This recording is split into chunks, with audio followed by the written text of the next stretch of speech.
Welcome to A Word of Grace, a local assembly in the Berkshires. Thank you for joining us for this time in the Word. So tonight we're going to read a little bit again from the book of Job, because there's so much that we can get out of that, in the types and just the unbelievable truths that are in there, and the process of sanctification experientially that we are, as believers, are involved in. So the first thing we have in the book of Job, and you'll see this in the first and in the second chapter, is the fact that it's God's testimony of Job. So God is bringing out Job's testimony to Satan. Because remember, God is the one that instigated or got the whole thing started. It really wasn't Satan. So the first thing again is God's testimony of Job.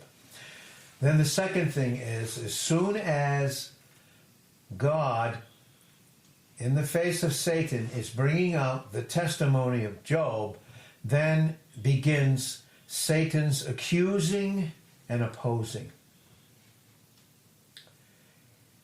himself. So then we have Satan accusing and opposing Job. He accuses God before man, and he accuses man before God. He's the accuser. He's the opponent. And so then you don't hear any more of Satan. His three friends now come.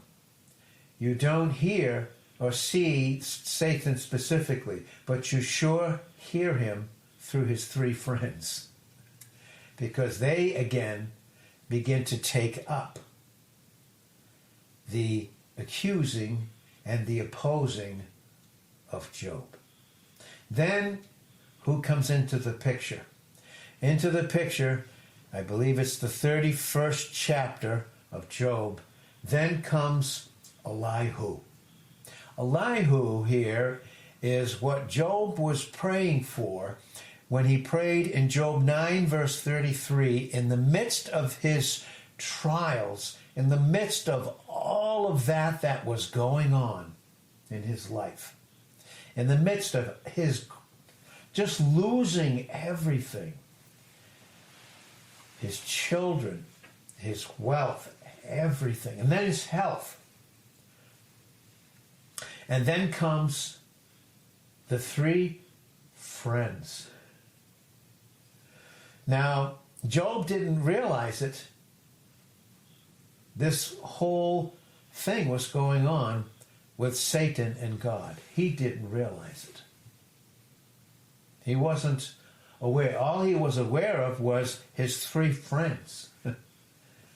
He couldn't see, because this was the invisible, shall we say, this invisible happening, this invisible conflict, this invisible challenge, so to speak, of God and Satan. But then in the midst of Job's great loss, then he has, what does he have? He has three friends. Now he can see them, and he can hear them. And again, those three friends bring in, they continue, Satan through those three friends, continue the accusing and opposing, and even using the word of God to do so. And so then, again, as we just said in Job 9:33, Job was crying out, I wish there was a daysman, an umpire, a go-between, someone who could touch me, would be human and touch me, and someone who could be divine at deity and touch God. Elihu, after his three friends cease talking, then Elihu comes into the picture. And he is the type of Christ. Elihu, the daysman. And it's we'll get into some specific things. We won't get into too many specific things because I believe that God just wants us to get a great and solid foundational overview of the book of Job and how we can apply it to our life. And then we want to get into the specifics of what's going on here. And so, again, Elihu comes into the picture. He's the type of Christ. And then, finally, I believe it's the 38th chapter, then it's God himself. So to understand the book of Job, we'll repeat it again. Number one, we have God's testimony of Job. 2, then Satan begins accusing and opposing Job. And then he does it it's continued when he's out of the picture. The scene now comes on to the visible. And the invisible is now that Satan is working through his 3 friends. You have the 3 friends coming into the picture. Then Elihu comes in between the 3 friends, all the accusations, all the opposition, every single thing that he's going through. Elihu comes in between now. So Elihu now is in between Satan, his 3 friends, all the accusations, the condemnation.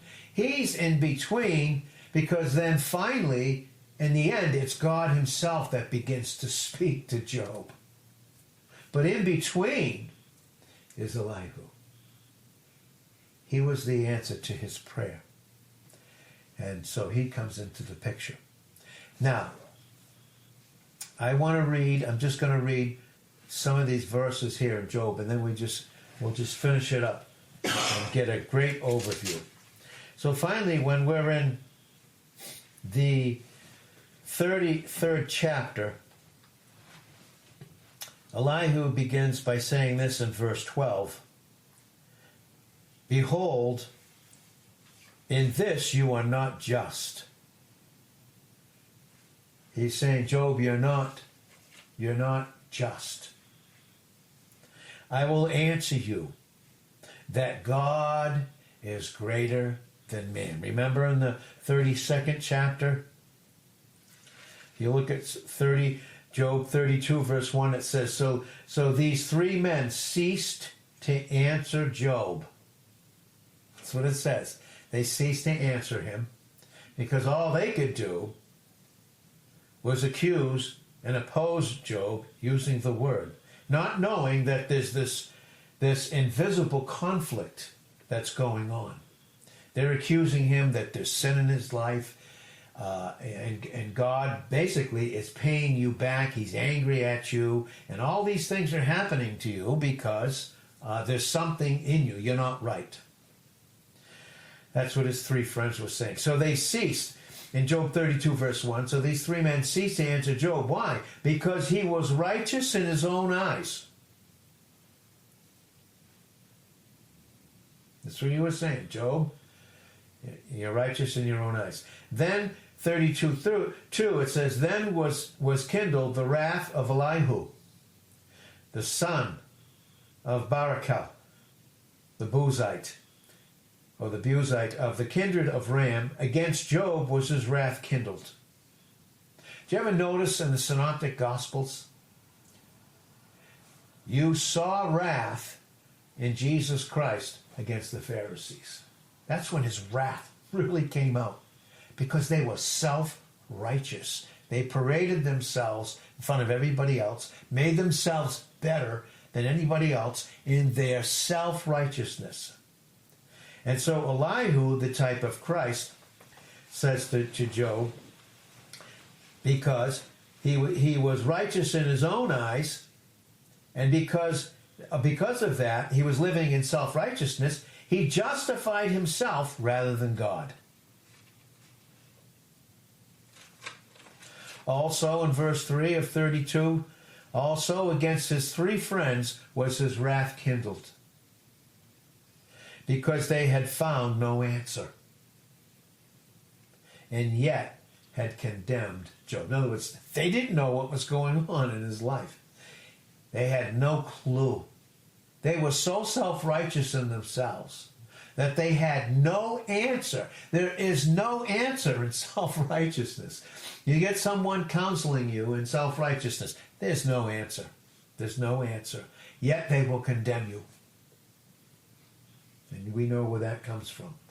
The book of Job brings it out. It brings it out very, very clearly. Then we'll just go to Job 33. Again, Job 33, verse 12 says, "Behold, in this you are not just." Job, in this thing you're not just, and I'm going to answer you. This is Elihu. This is what he's telling him, a type of Christ. Listen, Job, in this you're not just, and I will answer you. All the answer to everything in the believer's life, every question, the whole answer is in Christ. It's in him and him alone. And so Elihu says, I will answer you that God is greater than man. Why do you strive against him? Oh boy. That's what happens to us when we make the issue of ourselves, which we do when we go through things. We make ourselves the issue, and we get bothered sometimes or troubled. But really, what does it say? It says, why do you strive against him? For he gives not account of any of his matters. In other words, does God have to answer to us when he has already given us the answer in his Son? You think he has to answer anything more than that? Well, verse 14 of Job 33, "For God spoke once, yea, twice, yet man perceived it not. In a dream, in a vision of the night, when deep sleep falls upon men, in slumbering upon the bed, then he opens the ears of men and seals their instruction, that he may withdraw man from his purpose and hide pride from man." Oh boy. He hides pride from man. He keeps back his soul from the pit. Isn't that amazing what God does this whole time when we're in trial and Satan in the atmosphere is accusing and opposing us? All the while, God is opening our ears to seal the truth, to seal instruction in our thinking. Why? That he may withdraw man from his purpose and hide pride from man. He wants to hide us because we're hidden in Christ in Colossians 3, verse 3. All he's doing by doing this is, it says in verse 18, he keeps back his soul from the pit. Now, of course, for the Christian, we're not going to go to hell, but we can go. It seems like we can go through all kinds of hell in our experience. That's what the psalmist was saying. In Psalm, and I'll just digress with this psalm really quick, and then we'll get right back to this, but in Psalm 42 has an interesting thing that it says. Actually, in Psalm 40, verse 1, it says, "I waited patiently for the Lord, and he inclined unto me and heard my cry." Verse 2, "He brought me up also out of a horrible pit, out of the miry clay, and set my feet upon a rock, and established my goings." Again, here, beautiful types. He waited patiently for the Lord because he does hear us. The accusation many times in the opposition is that God doesn't hear. It's taken so long. This thing's taken so long. That thing, your personal struggle, what you're going through. But he has heard our cries. This is very true. In Psalm 40, verse 1. Then he what? He brings us up out of a horrible pit. Horrible pit here is a pit of noise. That's what the Hebrew says. It says it's a pit of noise. The noise of the accusation, the opposition, the condemnation, the human thoughts trying to mix itself with God's thoughts. And God takes us up out of that pit. That's what he's doing. He's opening the ears of men. In Job 33, verse 16, to seal their instruction. What?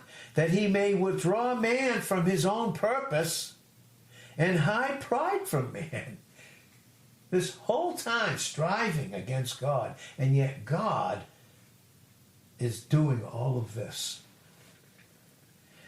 to get us out of a pit of noise, all these accusations, these voices, these projections in the atmosphere that come against the Christian, because he wants to bring us up out of that pit of noise of all these thoughts that flood us, these imaginations. Out of a miry clay, we get stuck in patterns of thinking that aren't of him, that are a result of the accusations, the opposition, and the condemnation that comes from the atmosphere. And he wants to set our feet, it says in Psalm 40, verse 2, upon a rock, a solid foundation. How to think in a very foundational way, in an immovable way, in positional truth in Christ, who is our rock. And then it says, and he establishes our goings. So back to Job 33, in verse 19. Well, verse 18, it says, he keeps back his soul from the pit. Do you see the correlation here? He wants to keep our soul, our self-conscious capacity, away from the pit of the noise, the accusations. It's like we get in a pit and sometimes we stay there for days. We can't get out.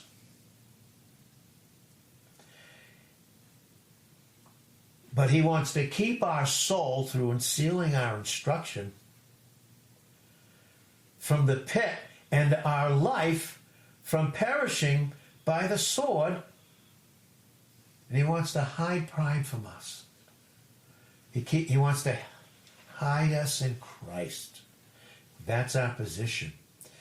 And so in verse 19, he is chastened also with pain upon his bed, and the multitude of his bones with strong pain, so that his life abhors bread. He doesn't even enjoy the simple things in life. There's no enjoyment. And his soul, even from desiring meat, does even regular things to desire,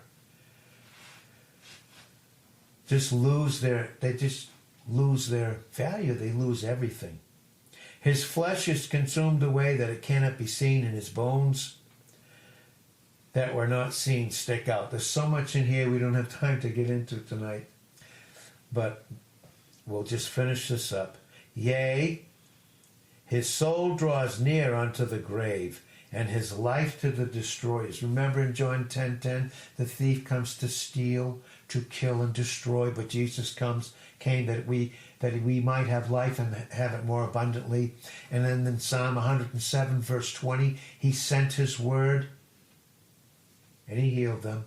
God wants to heal us and seal our instruction, so he sends the word, the truth about who we are in Christ, who Christ is in us, and everything of who he is and what he's accomplished to God, and for us on our behalf.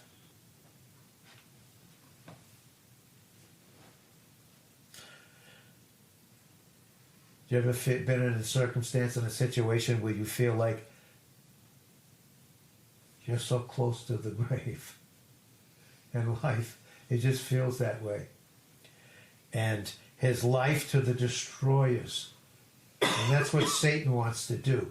Through his accusations, through his opposition, through his condemnation. He wants to destroy our capacity to even enjoy who we are in Christ and who Christ is in us. through lies. Listen, it's wiles. His power has been defeated. He doesn't operate by that. He operates through his wiles, his cunning deceit, those accusations. Verse 23. Listen to what it says in Job 33. If there be a messenger with him, an interpreter, one among 1,000, to show unto man his uprightness. That's Christ. Job is crying out, if there would only be a messenger, someone that could explain him and interpret him to me, and interpret who I am in him and who he is in me. One among 1,000. There's no one like Christ. No one like him. He's one among 1,000. And he's come to show unto man that man's uprightness, his righteousness, is in Christ. It's not in himself. Then verse 24 says, then he is gracious unto him. When the Holy Spirit, who in this sense can be the messenger that takes the things of Christ in John 16, 13, and 14, the Spirit of truth in John 14, 17, he interprets Christ to us. He interprets who Christ is in us. And he interprets who we are in him and how to think in him based upon how he thinks about us through his word. To show unto man. He wants to show us continually that Christ in 1 Corinthians 1:30, he's our wisdom, righteousness, sanctification, and redemption. And he that glories doesn't glory in himself, but he glories in the Lord. He glories in him in Jeremiah 9:23 and 24. So then, when that happens, when the Holy Spirit takes the things of Christ and interprets the truth to us, then, in verse 24, then he is gracious unto us. He wants to seal our instruction with the fact that he is absolutely, it's grace and truth in Christ in John 1:14. And say, then he is gracious unto him and says, deliver him from going down to the pit. The pit of noise, those bad thoughts, the things that aren't true about God, the things that aren't true about Christ, the things that aren't true about us and who we are in him. He wants to deliver us from the pit. Why? Because look what it says. I have found a ransom. God can be that way towards us. Why? Because he has found a ransom. And that's Christ. He's found a ransom. Verse 27, again in verse 25 it says, his flesh will be fresher than a child's. He will return to the days of his youth. In comes this life, this power, this energy. And even in type, just think about the incredible glorified bodies that we're going to receive as a part of what Christ has accomplished on Calvary. He will pray unto God. He will pray unto God. We can pray unto him. And he, God, will be favorable unto him. Because God's found a ransom. It's Christ. And through Christ, he will be favorable. He will be gracious to us in the midst of it. He will be faithful. He will be favorable. And it says, look, then it says, and then he will see his face with joy. Boy, I'll tell you, when the Holy Spirit takes the things of Christ, shows you really who God is in Christ, this God of love, when we become occupied, because love is always the solution. God is always the solution. And we'll get into this at a later date. It's not knowledge. It's not just knowing about God. It's experiencing his love intimately. That's the solution. Yes, we need to know things. We need to know truth. And Job knew truth. You could see it.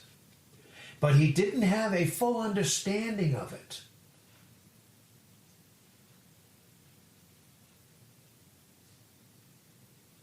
And he will see his face with joy. Now I can look at him. I can look at God through Christ. Because through Christ, I am not looking at God as my judge. I'm looking at him as my justifier. I don't have to justify myself because the self-life has been taken care of, crucified in Romans 6:6 by Jesus Christ. And now it's him.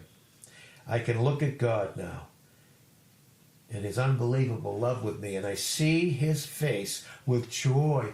He looks at me through Christ with joy. Oh yeah. For he will render unto man his righteousness. He will account it. He will give you and I, and we have his righteousness. We don't have to try to do anything. We have his perfect righteousness. We have the very perfect righteousness of Jesus Christ. All this is in the book of Job, in one little part. This book is loaded with truth. This book is loaded with truth. He always has to teach us, like he had to teach Job as we begin to wrap this up, and just be able to get into a little bit of what we wanted to, and we'll continue this on Friday.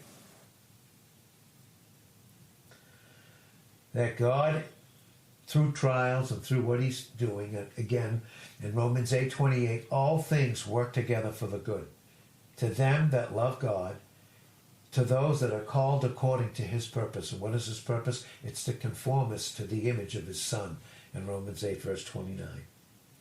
Then, as we begin to be conformed to his image, then what happens? We begin to let go of everything that's inconsistent with a world rejected but heavenly glorified Christ. Nothing here on this earth. Nothing. But getting to know him, who he is, in his power and in his majesty.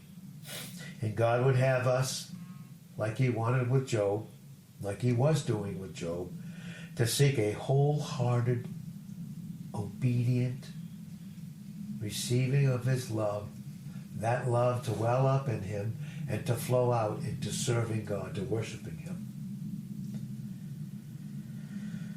That would be leading to simple dependence upon him for everything.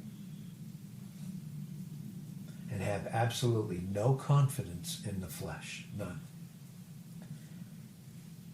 And that's how important it is. The most important thing about you and I as Christians right now, most important thing is that we seek a real,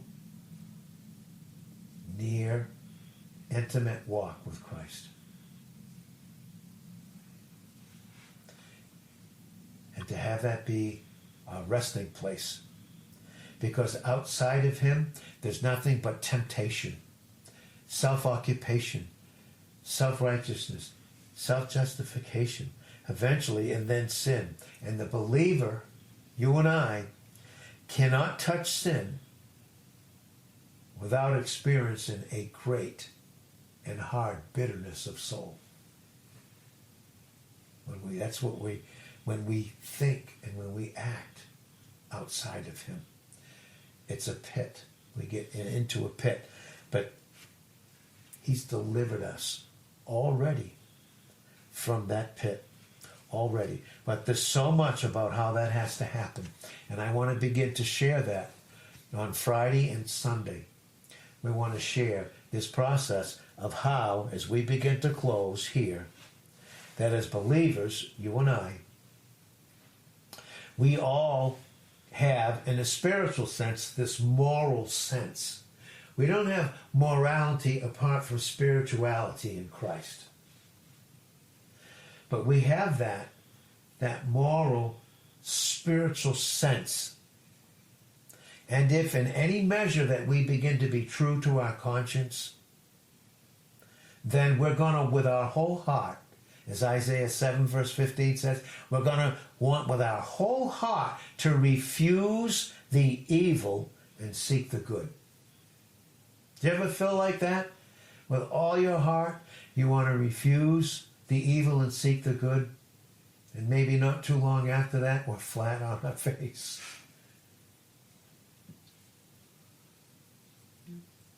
We're thinking the most heavenly, incredible thoughts, and then moments later, the thoughts and things that go, oh boy. But God begins to enlighten, He begins to enlighten our conscience through the Word, which is Jesus Christ. And then we definitely really insist on that. We've got to have that. We've got to have it. Psalm 36, verse 9, with you, O God, is this fountain of life. And in your light we'll see light.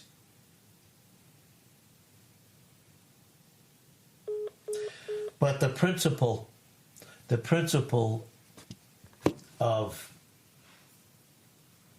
this outside of Christ can only be the principle of law, performance.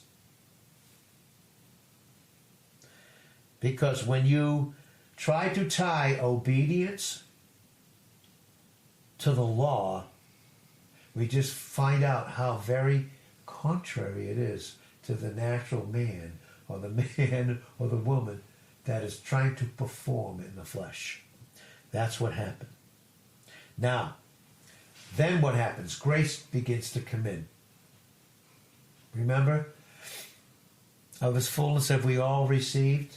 In John 1, verse 16, and grace for grace. The Greek says it's grace heaped up on top of grace, heaped up on top of grace. Why? Verse 17 of John 1, for the law came by Moses, but grace and truth came by Jesus Christ. So grace comes in. Then you and I can begin to rejoice in the absolute assurance that we are forgiven. That we are forgiven, no question. And we begin to understand the atonement or being reconciled through Christ as our substitute because He's propitiated the Father. No question, yes. And now our conscience, our mind, begins to constrain us to what? To live to please God. That's what we want to do, right? We want to live to please God. But then what happens? Wanting to live to please God is then taken up on the legal principle. Works, performance of the flesh. So that what is? Then what's the great aim that's pursued? It's self-improvement. That's all it can be. That's all it can be. Job 14, verse 4. Can anything clean come out of that that's unclean? Can any good come out of the flesh? Is there any good in it in Romans 7:18 and John 6:63? No. No. But thank God we have grace. Thank God because the truth is we are positioned in Jesus Christ and we are above it. And we want to continue this again on Friday because there's just so very much here that God wants us to have. Thank God it's not performance, it's not law, it's not legalism for us. We're not looking for righteousness in ourselves or in our flesh or in our performance as a means of being accepted by Him. But in Ephesians 1:6, we're already accepted in the Beloved.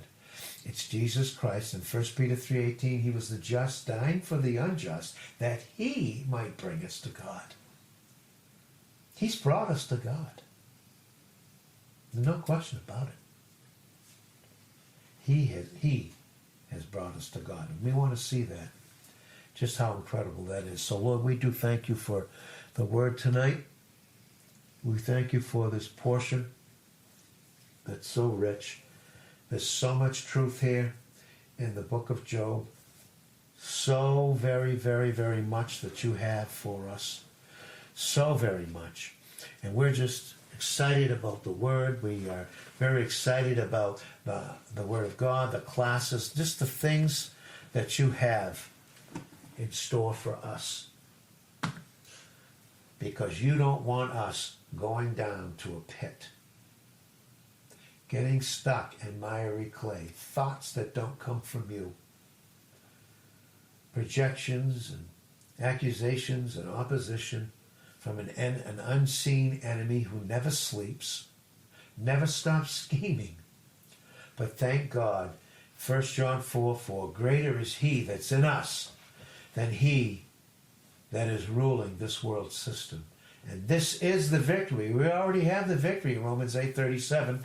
And in 1 John 5, verse 4, this is the victory that overcomes the world system, the whole satanic world system, even our faith. In Jesus' name, amen. Thank you for listening in. We hope you were blessed and God was glorified. Feel free to go to our website at awordofgrace.org for daily posts and teachings.